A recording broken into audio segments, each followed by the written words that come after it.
माघ मेला अभी शुरू नहीं हुआ है, लेकिन वहां कोरोना की एंट्री हो गई है। माघ मेले की सुरक्षा में तैनात 7 पुलिस कर्मियों को कोरोना हो गया है। एबीपी न्यूज पहले ही दिन से सवाल उठा रहा है कि कोरोना की तीसरी लहर के बीच में माघ मेले का आयोजन आखिरकार क्यों। लेकिन प्रशासन की ओर से यह कहा गया कि कल्पवास का जो संकल्प है लोगों का, वो तोड़वा नहीं सकते हैं। लेकिन यहां माघ मेले की शुरुआत अभी हुई नहीं है, पहले ही कोरोना की एंट्री हो गई है। और प्रयागराज से हमारे सहयोगी मोहम्मद मोइन हमारे साथ जुड़ रहे हैं। मोइन, अभी माघ मेले की शुरुआत नहीं हुई और कोरोना की एंट्री पहले ही हो गई इस मेले में। जी बिल्कुल, निश्चित तौर पर कहा जा सकता है कि जिस बात की आशंका जताई जा रही थी, जिस बात का अंदेशा जताया जा रहा था, आखिरकार वही कुछ हुआ। माघ मेले की अभी शुरुआत नहीं हुई है और यहाँ संक्रमित मिलना शुरू हो गए हैं। और ये संक्रमित वहां से मिले हैं जिन पुलिसकर्मियों पर कोरोना से बचाव की जिम्मेदारी थी। कल रैंडम चेकिंग कराई गई और उसमें 7 पुलिसकर्मियों की रिपोर्ट पॉजिटिव आई है। 7 पुलिसकर्मी संक्रमित पाए गए और उसके बाद से पूरे माघ मेला क्षेत्र में हड़कंप मच गया है। अभी ये समझा जा सकता है कि अभी माघ मेले की शुरुआत नहीं हुई है, अभी श्रद्धालुओं के जत्थे आने शुरू नहीं हुए हैं, अभी लाखों की भीड़ इकट्ठा नहीं हुई है, अभी सिर्फ ड्यूटी करने वाले कर्मचारी ही मेले में एंट्री कर रहे हैं। तो ऐसे में समझा जा सकता है कि जब अभी ये हालात हैं, अभी 7 पुलिसकर्मी रैंडम चेकिंग में पॉजिटिव पाए गए हैं, तो जब यहाँ पर लाखों की भीड़ इकट्ठा होगी, 7 को छोड़ के बाकी की रिपोर्ट नेगेटिव आ चुकी है या रिपोर्ट्स का भी इंतजार है? देखिए, अब तक माघ मेले में 1000 से ज्यादा पुलिसकर्मियों की रैंडम चेकिंग की गई है। इनमें से कई की रिपोर्ट पॉजिटिव आई है, जबकि अभी पूरी रिपोर्ट नहीं आई है। जो बाकी लोग बचे हुए हैं उनमें से तमाम लोगों की रिपोर्ट अभी वेटिंग में है। तो आज दिन में और रिपोर्ट आने की संभावना जताई जा रही है और समझा जा सकता है कि जब और रिपोर्टें आएंगी तो उसमें कई और संक्रमित सामने आ सकते हैं। तो माघ मेला किस तरीके से देश में कोरोना फैलाने का सबब बन सकता है, एक बड़ा माध्यम बन सकता है, इस बात को लेकर एबीपी न्यूज लगातार सवाल उठा रहा है। हम फिर साफ कर देना चाहते हैं कि हमारा मकसद किसी की आस्था को ठेस पहुंचाना कतई नहीं है। हम सिर्फ उस खतरे के प्रति लोगों को आगाह कर रहे हैं, जो बातें हमने पहले ही बताई थी, जो अंदेशा जताया गया था और जो बातें अब सामने आनी शुरू हो गई हैं। यानी माघ मेले की शुरुआत नहीं हुई है, लेकिन मेला क्षेत्र में संक्रमण ने दस्तक दे दी है। 7 पुलिसकर्मियों की रिपोर्ट पॉजिटिव आई है और समझा जा सकता है कि जब लाखों की भीड़ इकट्ठा होगी, लोग एक साथ खड़े होंगे, सोशल डिस्टेंसिंग की धज्जियां उड़ेंगी, तब हालात क्या होंगे इसका अंदाजा खुद ही लगाया जा सकता है।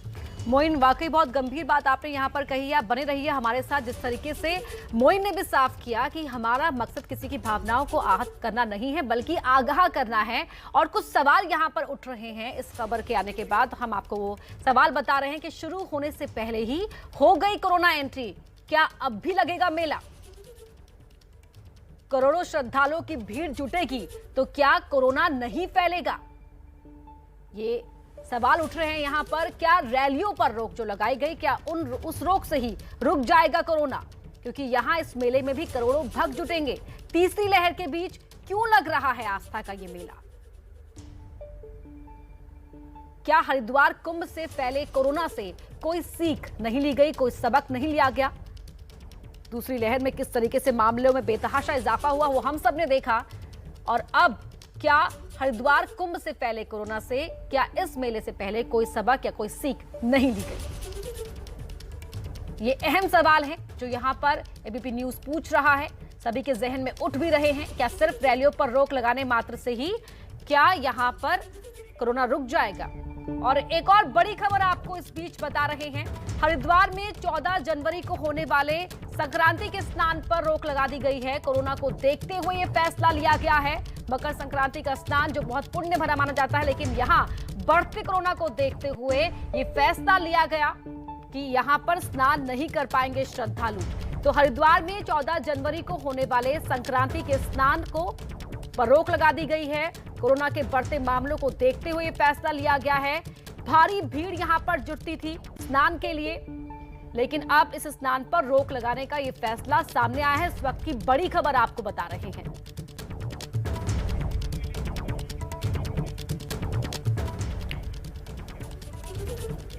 तो प्रयागराज से हमारे सहयोगी मोइन लगातार जुड़े हुए हैं। मोइन, देखिए, जिस तरीके से आपने भी कहा कि आस्था को ठेस ना पहुंचे, लेकिन साथ ही हमें आगाह भी रहना है, क्योंकि जान है तो जहान है।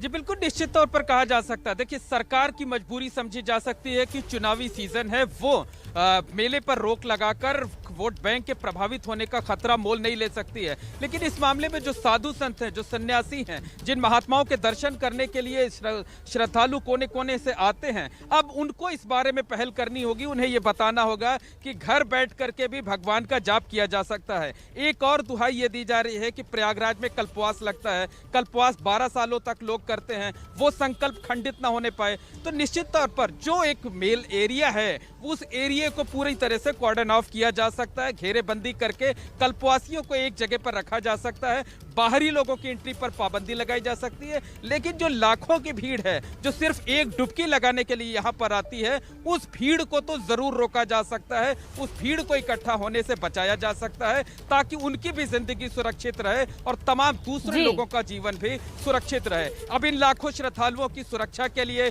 उनको सुविधाएं मुहैया कराने के लिए हजारों की संख्या में कर्मचारियों की ड्यूटी लगाई गई है। अकेले 7 से 8 हजार पुलिसकर्मी ड्यूटी पर लगाए गए हैं, 13 थाने बने हुए हैं, 40 पुलिस चौकियां बनी हुई हैं। तो अगर हम श्रद्धालुओं की संख्या को सीमित कर देंगे, कल्पवासियों को सीमित कर दें एक जगह पर, तो शायद हम बड़े खतरे से बच सकते हैं, तमाम लोगों की जिंदगी बचा सकते हैं, तमाम लोगों की सेहत खतरे में पड़ने से बचाया जा सकता है। बिल्कुल मोइन, तो जिस तरह से आपने बताया कि व्यवस्था तो की गई है, लेकिन कुछ और कदम उठाए जाने की आवश्यकता भी यहाँ पर फिलहाल नजर आ रही है। और एक बार वापस से आपको बता रहे हैं बड़ी खबर जो हरिद्वार से आ रही है कि हरिद्वार में 14 तारीख को यानी कि मकर संक्रांति के दिन होने वाले स्नान पर रोक लगा दी गई है। ध्रुव हमारे साथ जुड़ रहे हैं। ध्रुव, रोक लगाने का यह फैसला सराहनीय कहा जा सकता है, और क्या कहा गया है इस फैसले के बारे में बताते हुए? जी देखिए, कल जो है यहाँ के जो डीएम विनय शंकर पांडे ने जो ये आदेश दिया था, इसमें क्योंकि कुंभ का हम देख चुके हैं कि हरिद्वार में कुंभ किस तरीके से एक मामले बड़े थे कुंभ की वजह से, और उत्तराखंड में अगर हम बात करें तो अभी 1000 से ज्यादा मामले आ रहे हैं। तो उसको देखते हुए कहीं ना कहीं इस पर जो है डीएम ने रोक लगाई है। जो भी श्रद्धालु बाहर से आएंगे और जो यहाँ स्थानीय रहेंगे, उन पर भी रोक लगाई गई है। अपर्णा, बिल्कुल, तो 14 जनवरी के होने वाले इस स्नान पर फिलहाल रोक लगा दी गई है मामलों को देखते हुए। ध्रुव, बहुत शुक्रिया आपका इस पूरी जानकारी के लिए। तो इस वक्त की बड़ी खबर जो उत्तराखंड के हरिद्वार से हम आपको बता रहे हैं कि 14 जनवरी को जो यहाँ मकर संक्रांति का स्नान होता है, बहुत पुण्य का स्नान होता है, मोक्ष की प्राप्ति के लिए श्रद्धालु यहाँ आते हैं इस स्नान के लिए। लेकिन इस बार ये स्नान नहीं हो पाएगा, कोरोना के बढ़ते मामलों को देखते हुए इस बार इस स्नान पर रोक लगा दी गई है।